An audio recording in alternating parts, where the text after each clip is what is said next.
கட்டி கொடுக்காம எத்தனை நாள் கட்டி யாராவது கட்டுவாங்களா? நாங்க போடாம எந்த ஆம்பளையாவது கட்டுவாங்களா சொல்லுங்க? அஞ்சு பிள்ளைங்க இருக்கு. நான் வந்து கல்யாணம் முடிக்காம வச்சிருக்கேன். எதுக்கு நகை இல்லாம எப்படி கட்டி கொடுக்கணும் வச்சிருக்கேன்? மினிஸ்டர் கேட்டாச்சு, கலெக்டர் கேட்டாச்சு, யாரும் கேட்கணும். உங்க டியூட்டில சார் பிரச்சனை வரக்கூடாது. நீங்க நவுண்டர்னா நீங்க பாக்கீங்க. நாங்க எங்க போய் சொல்ல? சரி இப்ப வராது. அடிச்சு சுத்திட்டே இருங்க. ஏன்னா கொடுத்தவங்களுக்கு தானே சார் தெரியும். கொடுத்தவங்களுக்கு தான் தெரியும். அதுல வழி ஒரு பண்ணாங்க என்ன வேலை? எப்படி இது பண்ண முடியும்? என் பேர் முஸ்லிம் இருக்கான். நான் வந்து இங்க பேங்க்ல வந்து ஜாமான் வச்சேன் 2021.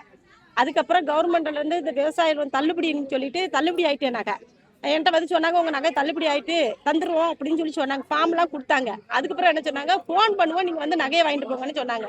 நான் போன் பண்றேன்னு இவங்க வந்து போனே பண்ணல. என்னடா போனே பண்ணலன்னு சொல்லிட்டு நான் 2 நாள் ஒரு ஒரு வாரம் கழிச்சு நான் வந்து இங்க பார்த்தா இங்க எல்லாம் மோசடி பண்ணிட்டாங்க, நகை இல்ல அப்படின்றாங்க. ஆனா அந்த நாங்க கையெழுத்தே போடல. எங்க கையெழுத்து அவங்களே போட்டு நகை எடுத்துக்கிட்டாங்க.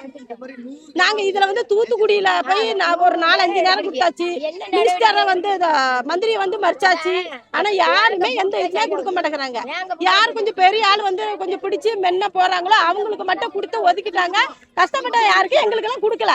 எல்லாருமே இப்ப எனக்கெல்லாம் வந்து 5 பொண்ணுங்க இருக்கு. நான் கட்டி கொடுக்கணும். எனக்கு நகை இருந்தா தான் கட்டி கொடுக்க முடியும். நீ யாரு வந்து ஒரு நகை போடாம எந்த அப்படியாவது கல்யாணம் பண்ணுவானா சொல்லுங்க? என்ன பண்ண முடியும்? எல்லா ஆட்களும் கஷ்டப்படுறாங்க. அண்ணாடி காட்சி தான் எல்லாம் வேலை செஞ்சுதான் சாப்பிட முடியும்.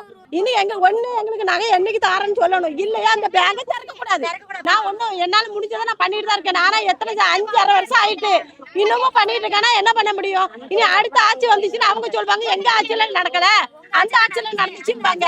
அப்ப எங்களுக்கு நகைக்கு என்ன சார் கடை?